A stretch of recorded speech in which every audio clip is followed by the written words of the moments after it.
investasi emas itu saya saranin 3 tahun ke atas paling ideal. Jual untung.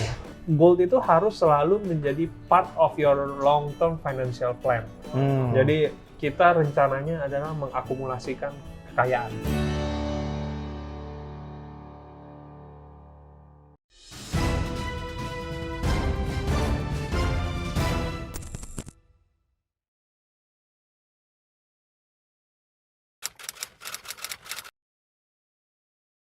Fluktuasi harga jelas, ya kan? Ya. Itu udah jadi bagian part of the relationship. Tapi kan selalu cenderung naik ya. Yes, if you're a long-term investor, aman.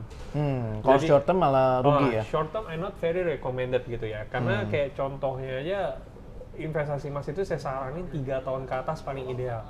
Oke, berarti kalau kita beli emas hari ini, 3 tahun berikutnya baru bisa kita jual. Ya. Secara nggak langsung gitu ngomongnya ya. Jual untung. Jual At dan least- untung ya. Ya, kalau nggak at least minimal worst case ya lu BEP.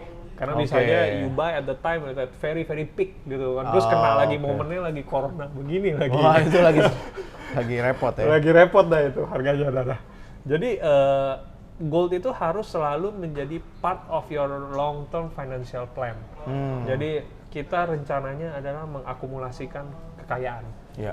Jadi itu harus jadi bagian kita. Beda cerita kalau memang kita mau short term gain. Ya jauh-jauh sih kalau short term gain sih. Nah, kalau orang bilang beli emas berarti nanti jual di harganya 3 tahun kemudian. Selama nungguin ngapain menurut lo the bestnya? Apakah mereka terus kolek emas? Kolek aja. Terus Kumpulin kolek. aja terus. Yang penting yang jadi tantangan itu ketika kita investasi itu adalah disiplin, bro. Jadi setiap bulan itu memastikan gajian atau income yang kita dapat. Pertama kali yang kita lakukan adalah sisihin buat investasi. Oke. Banyak orang itu begitu gajian, bayar pulsa, bayar segala kebutuhan, tagihan kartu kredit iPhone, whatsoever gitu kan. Ya, akibatnya gaji 10 juta pun juga tanggal 10 udah koma, men. Iya. Ya, jadi ketika dia mau investasi, I don't have enough money gitu kan. Barely survive until the next paycheck gitu. Iya.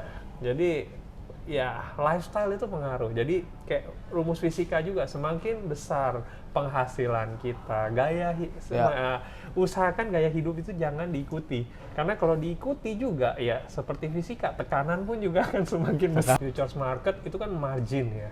Jadi kalau margin trading kita modal 1 tapi bisa nguasain aset seolah-olah 100 100 gitu ya. Jadi itu lebih masuk ke arah trading sih, short term gain. Short term gain. Jadi ya. kalau memang risk appetite-nya besar, suka memang quick gain lah ya actually. Go ahead with that gitu. But kalau memang untuk long term, I'm not really recommended. Unless ya. Dan itu bukan investasi ya, berarti No, bentuknya. Itu lebih ke arah kayak ya jadi professional trader ya. Yes, true. Yeah. Professional trader ya. Jadi teman-teman kalau ada yang berpikir, oh saya bermain di emas karena saya masuknya ke pasar ya itu tadi berjangka dan bursanya, tapi itu sebenarnya bukan investasi ya. Ya, ada plus minus lah. Ada plus minus ya. Di situ mungkin Anda dapat short term gain ya. Ya. Tapi in long termnya sebenarnya Anda nggak punya fisiknya juga. Ya, nggak mungkin. Nggak mungkin kan? Karena harus offset. When you buy, you have to sell. When you short, you have to long again gitu. Tapi itu secara nilai emasnya sama yang di market, secara bullionnya, secara ininya. Mendekati. Jadi kalau fisik itu kan ada produksi, ada penyimpanan, ada insurance. Jadi memang ada premi sedikit. Jadi kalau misalnya kita yang paling umum kan biasanya 100 gram tuh. Ya. Ya, wealth biasanya yang high net worth simpan di 100 dan 1 kilo.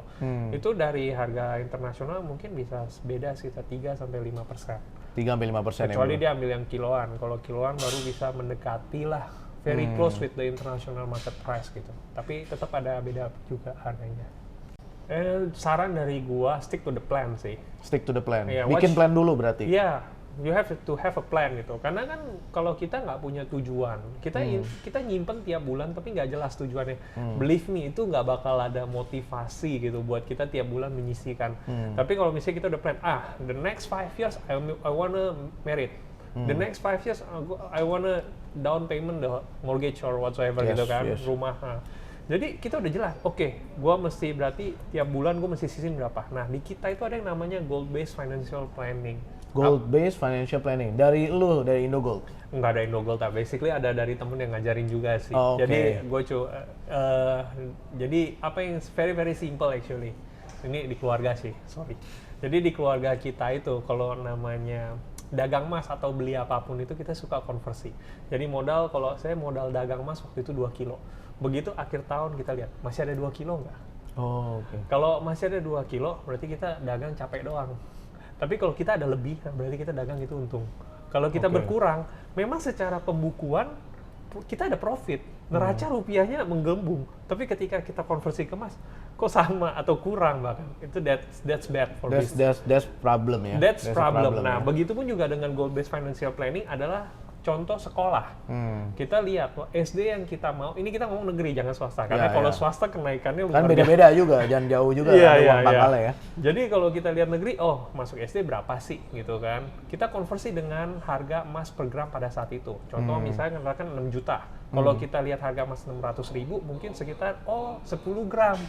Jadi saya mesti nyimpen anak saya kalau misalnya 2 tahun lagi mau masuk SD, saya mesti ngumpulin at least 10 gram. Nah, jadi udah mulai tuh berarti dikonversi gitu ya? Yes, konversi. Ya? Jadi nanti pada saat 2 tahun kemudian harganya more or less biasanya sih kita mesti nombok dikit, but that's still okay, kita udah nggak jauh dari goal kita.